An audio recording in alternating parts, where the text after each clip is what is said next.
Assalamualaikum warahmatullahi wabarakatuh. Perkenalkan, nama saya Mardiani SPDI. Saya salah satu pengajar PAI dan Budi Pekerti di SDN 2 Baru Selatan, Kabupaten Kota Baru, Kalimantan Selatan. Dan saya salah satu mahasiswi PPG dalam jabatan BID 1 tahun 2024, Win Antasari Banjarmasin. Dengan nomor induk mahasiswa 2304 0113 1382 dan nomor peserta PPG 6302 69000150. Hari ini, tanggal 17 Oktober 2024, saya akan melakukan uji kinerja di SDN 2 Baru Selatan. Berikut video pembelajaran saya. Assalamualaikum warahmatullahi wabarakatuh.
Indonesia Raya.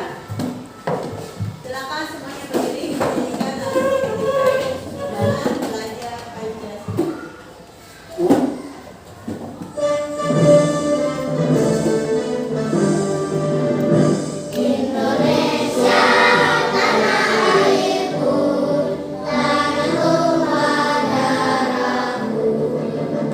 Di sana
supaya bekal kita nanti kelak di akhirat. Bekal kita kelak. Jadi Al-Quran itu sebagai bekal nanti kita kelak di akhirat. Nah, kemudian ke pemahaman bermakna. Nah, jadi satu huruf Al-Quran yang kamu baca itu akan digantikan oleh Allah dengan seluruh kebaikan. Nah, jadi Al-Quran itu apabila kita baca itu pahalanya akan dilipat gandakan dan digantikan dengan 10 kebaikan. Nah, itu adalah pahala yang diperoleh apabila kita membaca Al-Quran. Kemudian yang kedua adalah meningkatkan kecintaan dalam membaca Al-Quran. Jadi kalian itu dituntut untuk meningkatkan kecintaan kalian membaca Al-Quran nih. Kemudian menambahkan kemampuan dalam membaca Al-Quran, terutama yaitu surah Al-Hujurat ayat 13. Jadi kalian terutama surah Al-Hujurat harus hafal nih lah. Harus hafal Al-Quran surah Al-Hujurat ayat 13 ini. Sekarang itu mau bertanya pada kalian yang di sini sudah pintar membaca Al-Quran, angkat tangannya. Ayo angkat tangannya, ada 1, 2, 3, 4, 5 orang. Sudah? Ada 5 orang yang sudah pintar membaca Al-Quran. Yang lain apa? Membaca apa? Masih membaca Iqra. Nah, yang masih membaca Iqra yang dilancari di rumah. Nah, dibaca setiap hari supaya bisa membaca Al-Quran. Nah, kita selanjutnya. Kemudian yang kedua, siapa yang sudah mengenal ilmu tajwid? Ayo angkat tangannya. Ilmu tajwid itu adalah ilmu yang mempelajari tentang tata cara membaca Al-Quran dengan baik dan benar. Ayo siapa angkat tangannya? Ya? Belum bisa? Oh, nah nanti kita akan belajar tentang ilmu tajwid hari ini anak-anak. Ya, kemudian siapa yang sudah hafal surah Al-Hujurat ayat 13? Hah? Angkat tangannya, tinggi-tinggi angkat tangannya. Angkat tangannya tinggi-tinggi sayang. Ada di mana nih kalau misalnya angkat tangannya? Ya, ada 3 orang yang sudah hafal. Ya, bagus. Ya, sekarang kita akan masuk ke pelajaran inti itu tentang Quran surah Al-Hujurat ayat 13. Bukan semangat kita pada pagi hari ini, kita tepuk surah Al-Hujurat dulu ya. 1, 2, 3. Tepuk Al-Hujurat. Artinya kamar-kamar diturunkan ke Madinah. Ayatnya 13. Urutannya 49. Nah, itu adalah tepuk surah Al-Hujurat. Ya, sebelum kita lanjut, kita saksikan video pembelajaran berikut ini. Assalamualaikum warahmatullahi wabarakatuh. Hai adik-adikku yang saya dan soleha, bagaimana kabarnya? Semoga semuanya tetap sehat dan tetap semangat ya. Sebelum mulai, mari kita berdoa terlebih dahulu. Bismillahirrahmanirrahim. Rabbi zidni ilman warzuqni fahman.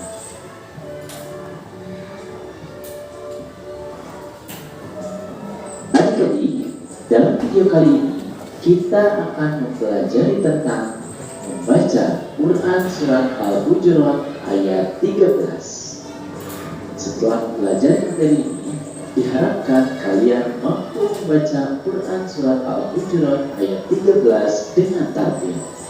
Sebelum dilanjutkan, untuk mendukung channel ini, jangan lupa like dan subscribe ya. Adik-adik, pertama-tama marilah kita perhatikan cara membaca Quran surat Al-Hujurat ayat 13.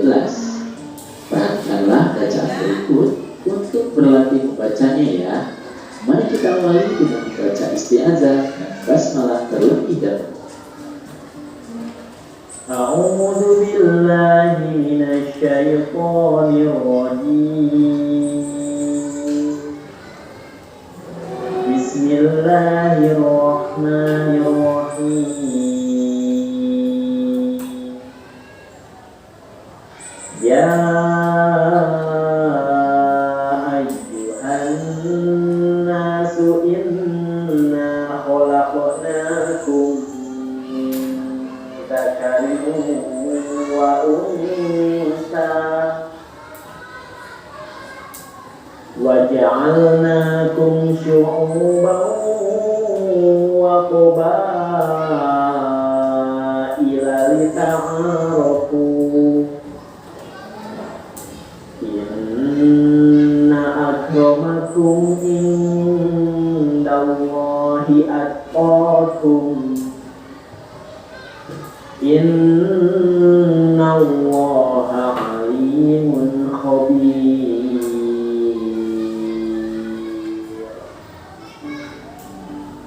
Nah, selanjutnya marilah kita perhatikan makhorijul huruf dan hukum bacaan tajwid dari Quran surat Al-Hujurat ayat 13 berikut ini. Yang pertama, ya itu adalah mad jaiz munfasil, dibaca panjang 4 sampai 5 ketukan. Ya ayyuhan, huruf nun tasydid hukumnya adalah gunnah.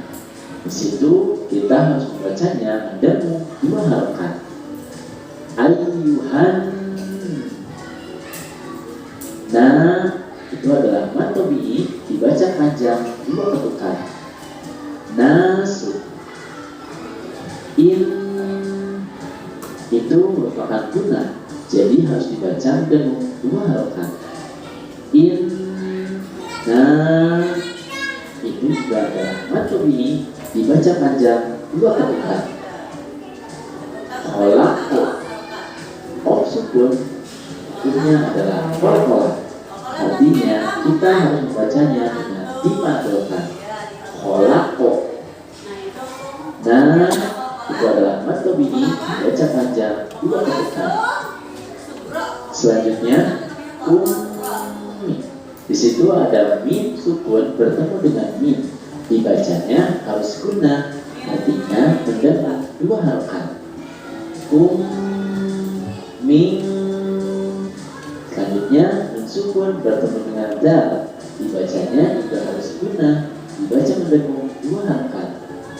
Kemudian zakarin, kasrah tanwin bertemu dengan waw, dibaca gunnah juga, artinya harus mendengung 2 harokat. Di situ ada nun sukun bertemu dengan fa, dibaca gunnah juga, artinya mendengung 2 harokat. Sa adalah mad tabi'i, artinya dibaca panjang 2 ketukan.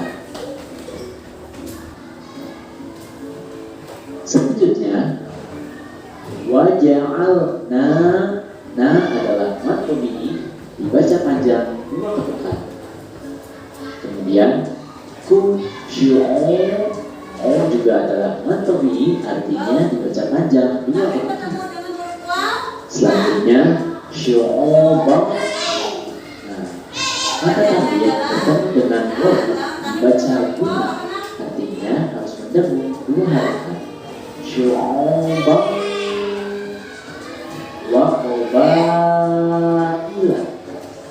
Ba mad tabi'i bertemu dengan hamzah pada satu kalimat adalah mad wajib mutasil.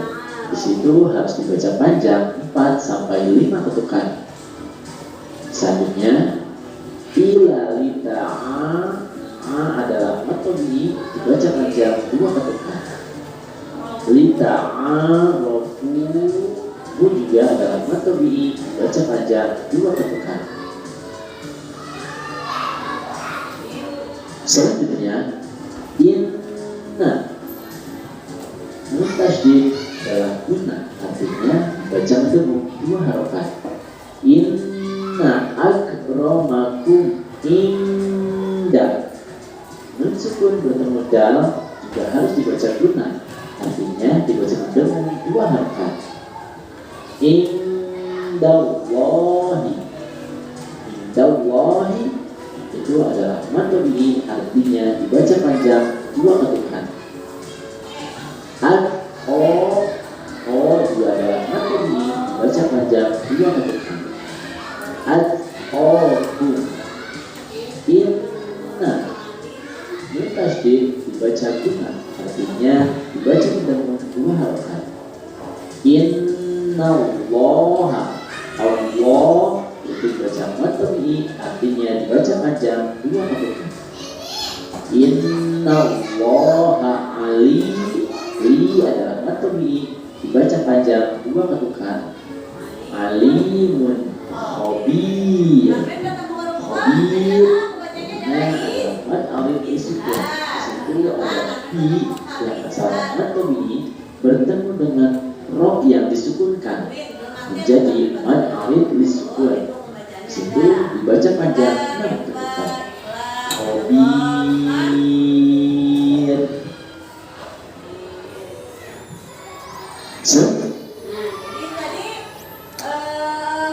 Dia pembelajaran yang sudah kita saksikan.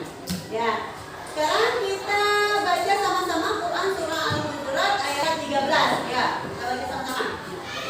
A'udzu billahi minasy syaithanir rajim. Bismillahirrahmanirrahim.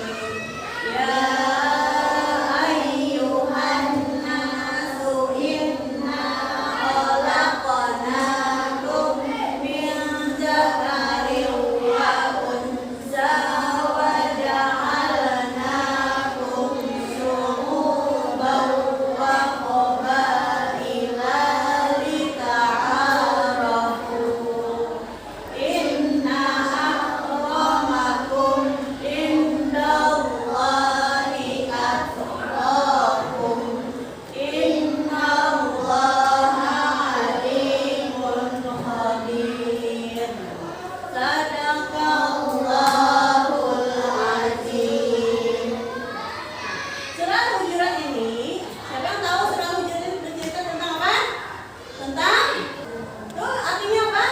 Sesungguhnya kami telah menciptakan seorang laki-laki dan perempuan, kemudian kami menjadikan kamu berbangsa-bangsa dan bersuku-suku agar kamu saling mengenal.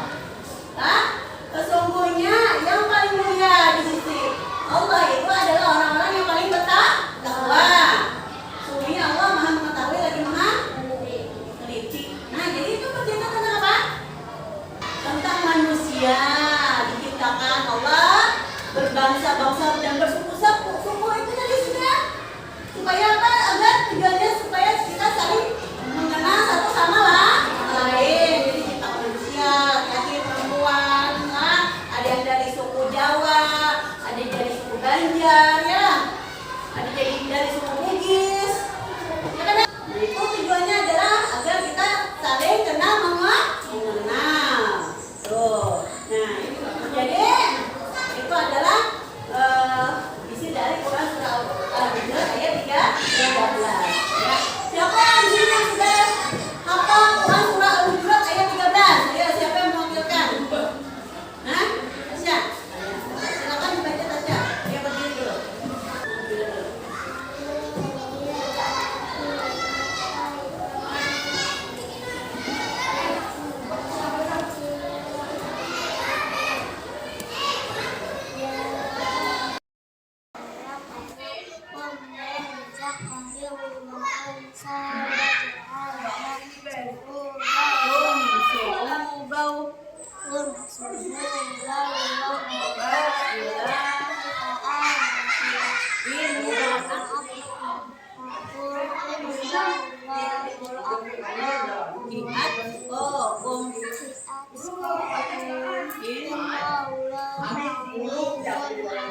Ya, yang lain lagi. Tuh. Ya, nah, silakan.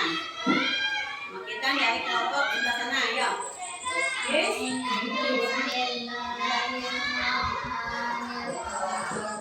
Ya ayyuhan nasu inna khalaqnakum min dzakarin wa unsa wa ja'alnakum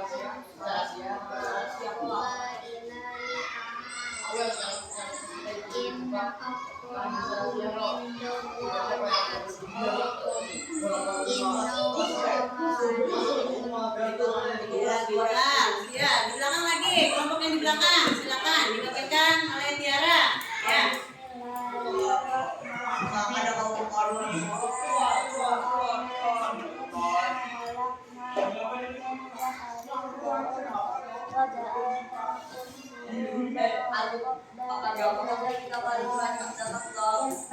Inna Inna akramakum indallahi atqakum innallaha alimun khabir. Ya, Allahul Azim. Ya. Nah, itu adalah Quran surah Al-Hujurat ayat 13 lah. Ya.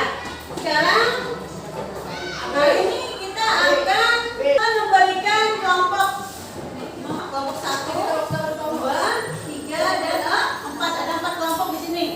Ya. Silakan kalian kerjakan. Ya. Bagikan dulu pada masing-masing kelompok lah. Dikerjakan secara berkelompok. Yaitu temukan bacaan nun mati atau tanwin ke dalam Al-Hujurat telah. Ya. Hukum bacanya apa aja? Apabila nun mati bertemu dengan huruf-huruf yang ada di dalam surah Al-Hujurat ayat 13 ini, apa hukum bacanya? Apa ijhar, idgham, ikhfa atau ikhlas? Nah, tolong dikerjakan. Nah, ya silakan. Nah, nomor 1, ditulis saja langsung. Apa hukum bacanya? Kemudian tulis ini ayat-ayatnya. Nah, misalnya nun mati bertemu dengan huruf nazah. Apa hukum bacanya? Nah, ya, dikerjakan bersama-sama. Kelompok 1 itu mencari hukum bacaan izhar. Izhar lagi dicari. Kelompok 2 mencari hukum bacaan idgham. Idgham. Ini tekan nomor 2 ya. Kemudian kelompok 3 itu mencari hukum bacaan ikhfa. Dan yang keempat, kelompok 4 itu mencari hukum bacaan ikhlas.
Nah. Khalaqna. Masa khalaqna? Khalaqnakum min. Berarti itu adalah pembacaannya mi, bukan khalaqna. Khalaqna itu adalah pembacaannya adalah ini kolak namanya. Pembacanya kolak ini. Nah ini khalaqna ini adalah pembacaan kolak. Yang betul adalah komin. Ya. Itu adalah pembacaan idgham mimi. Kemudian ada apa lagi? Ada apa lagi? Apa? Kita bau. Sampai ketemu dengan huruf wow. Ya lah. Itu adalah idgham diguna. Sampai ketemu dengan huruf wow. Bau wa mubaila. Nah ini adalah hukumnya idgham, ya. Ya, ini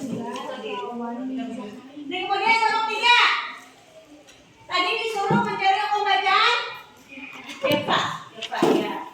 Apa? Baca. Wa unsa dan Zakariu min Zakariu. Ya, min Zakariu.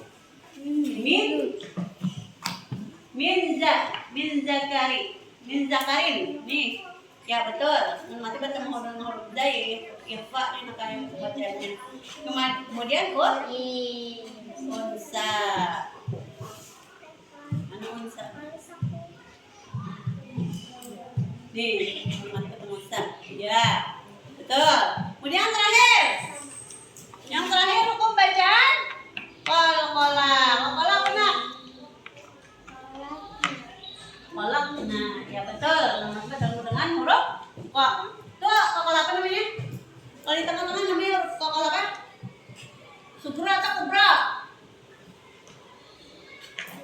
ya subra betul ya tepuk tangannya ya. Sekarang kita lanjutkan ke LKPD menyelesaikan.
menunjukkan bahwa setiap orang memiliki nilai dan martabat yang sama di hadapan Allah. Yang kedua, manusia sebagai rahmat. Nah, perbedaan dalam suku, bangsa dimaksudkan agar manusia saling mengenal dan menghargai satu sama lain. Ini adalah bagian dari hikmah Allah dalam penciptaan keragaman yang sudah diciptakan oleh Allah, manusia, berbagai macam beragam suku, adat istiadat. Jadi kemudian ketiga adalah ukuran kebaikan. Yang membedakan derajat manusia di sisi Allah bukan dari asal usul, ras, melainkan ketakwaan dan amal baik. Nah, jadi kenapa dari kesimpulan itu kenapa jadi kita harus membaca Al-Quran? Karena Al-Quran itu adalah pedoman hidup bagi umat manusia terutama orang Islam. Jadi mengapa kita dituntut untuk tahu ilmu tajwid? Ya, kenapa? Karena ilmu tajwid adalah tentang bagaimana kita belajar ayat Al-Quran dengan baik dan benar, panjang pendeknya, kemudian bacaannya. Nah, pembelajaran. Nah, ini dimintakan kepada semua anak-anak itu untuk mengulang pembelajarannya dan mempelajari pelajaran yang akan datang. Lah, minggu yang akan datang. Apa pelajaran yang akan datang? Nah, gitu. Tentang Asmaul Husna. Belajar lagi di rumah. Dihafalkan Asmaul Husnanya. Dibacai lah. Nah, kita lanjut nanti ke pelajaran minggu